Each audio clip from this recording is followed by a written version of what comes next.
Welcome to our youth alpha. My name is Ben. And I'm Julia. Today we'll be discussing how invitations are related to God.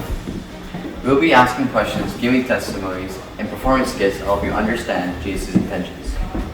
Sometimes a person has a tough time answering invitations that you are not used to.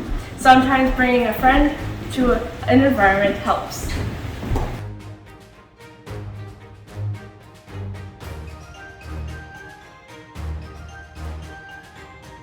It would be Drake. Probably Kendrick Lamar. He seems like a fun person to hang out with. As a lover of English, I would bring Ernest Hemingway. Madonna or Elton John. I would bring Mark Hamill. I'd bring Kobe Bryant because just go with it. I'd bring Kendrick Lamar. Those are some really interesting answers. Yeah. Mine would probably be Zendaya. Mine would be Post Malone. Yeah. With all these invitations, we wonder if it's even worth it. It's important to remember to be thankful for these invitations and not take them for granted.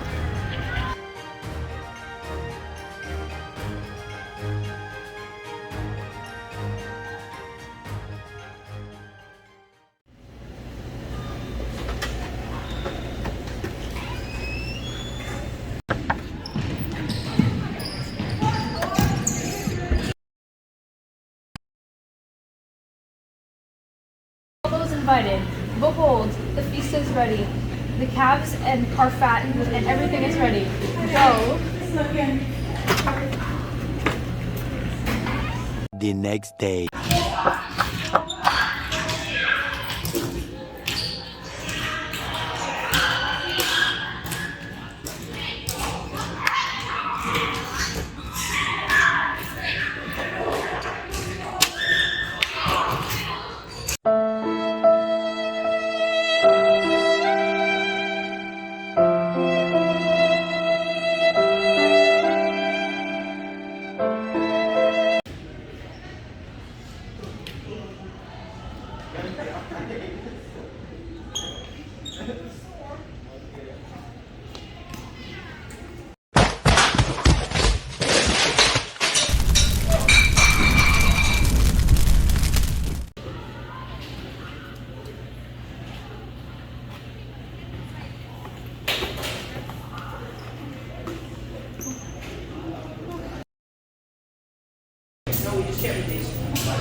Why is it that you come to a wedding in not wedding garments? Take him out. He's not welcome here. Many are invited, but few are chosen.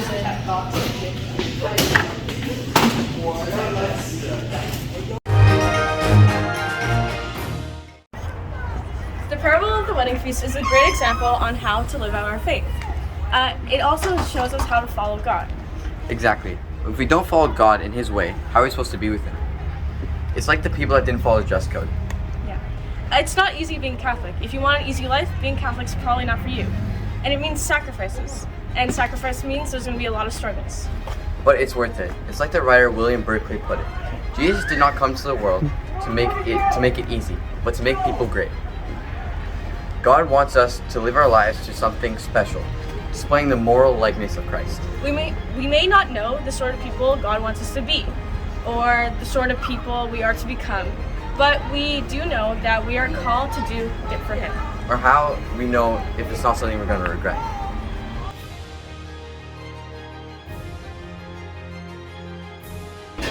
I think when I was 14, 15, I was playing soccer. I was afraid to get help because I feel the consequences of not doing well.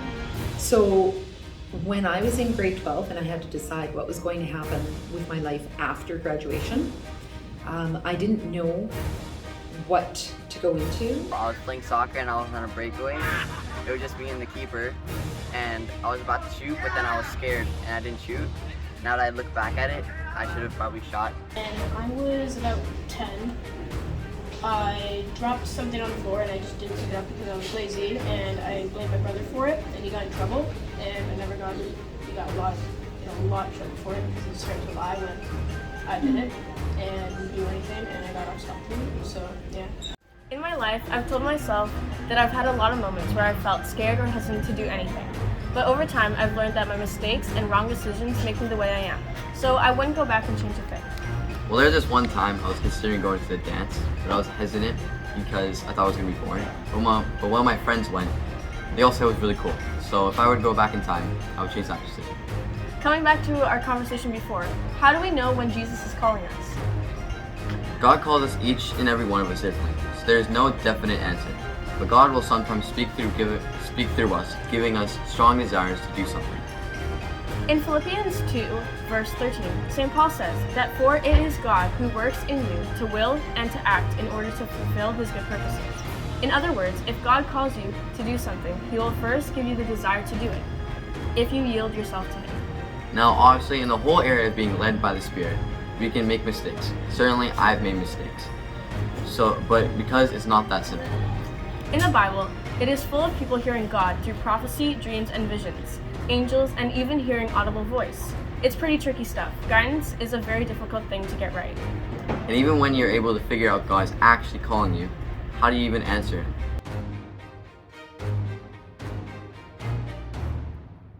Probably no, and I'd probably be very hesitant about it. No, obviously I would say no. I probably wouldn't go, even though I would want to. I'd be like, okay, sure. So I love Jesus, so my response will be, yes, Lord, I am here, ready to go.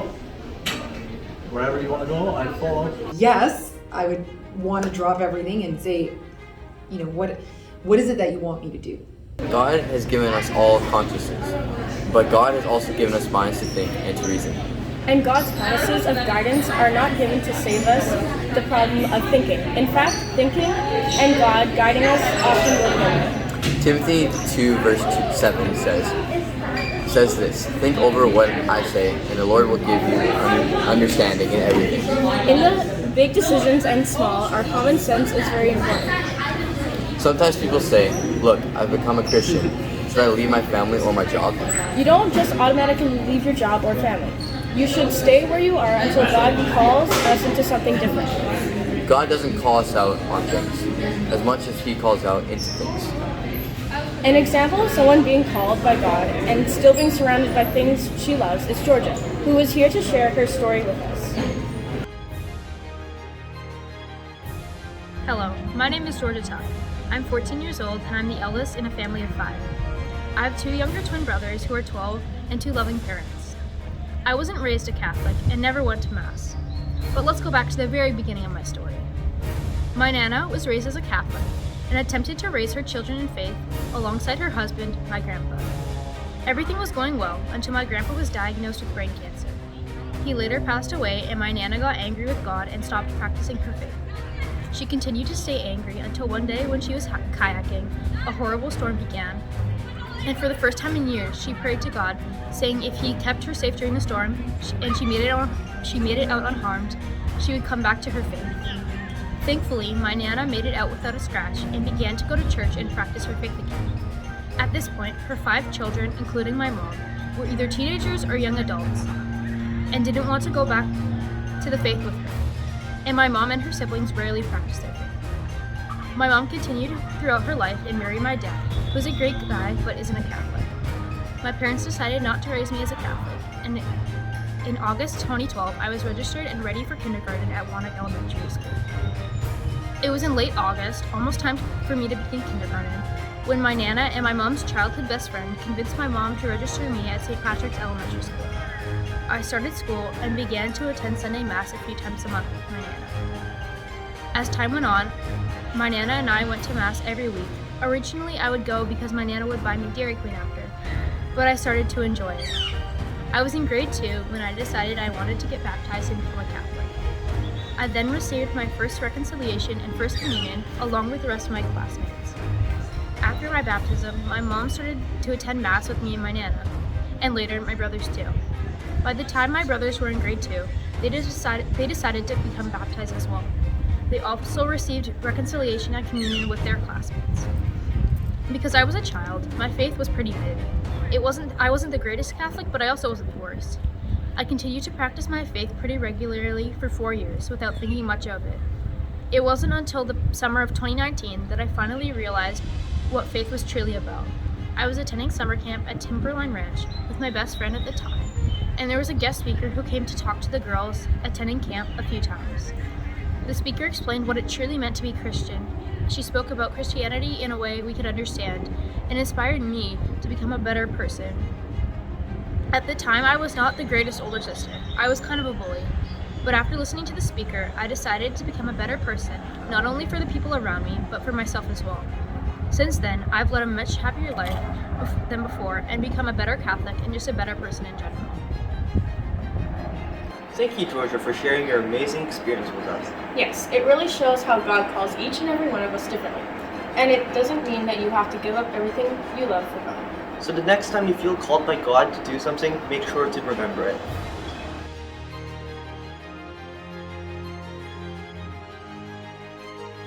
To me, Jesus is someone I can tell everything to, the good and the bad. Jesus is like a diary to me, and I know he will never judge me. This topic can help us learn about invitations and how to answer them, so when the time comes, we know how to react. So much for joining us on this journey with God, and how we should respond to his invitation. Make sure to join us next time when we explore deepen our relationship with Christ.